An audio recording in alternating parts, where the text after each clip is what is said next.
This is a short video tutorial on how to replace a fallen bridge.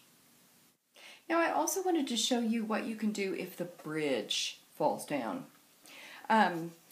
If in a drop or, like bumping, even if an instrument is dropped sometimes in the case, the bridge can fall out. Now I've just loosened all my pegs so I can show you that if the pegs are loose, it can come right out.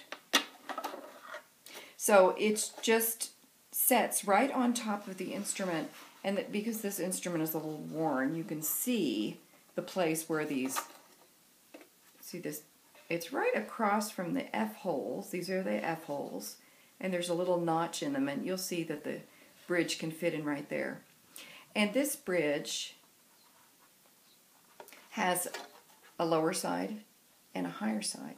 And the higher side goes on the G string side of the instrument. And if you're a violist, it would go on the C string side.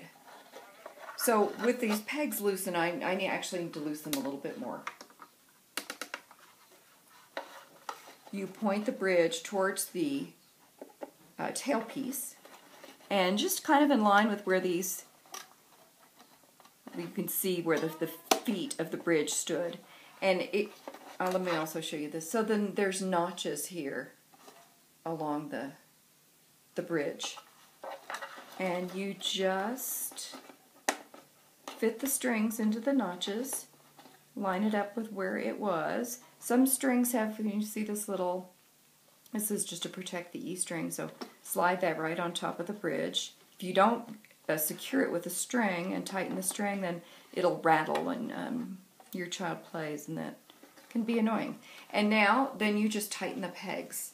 And as you tighten the pegs, the bridge will start to stretch this way up towards, so you just secure it.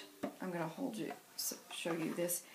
When I am adjusting a bridge, I would hold on to the bouts of the instrument and then pull it towards you so that the feet are flat on the surface of the violin.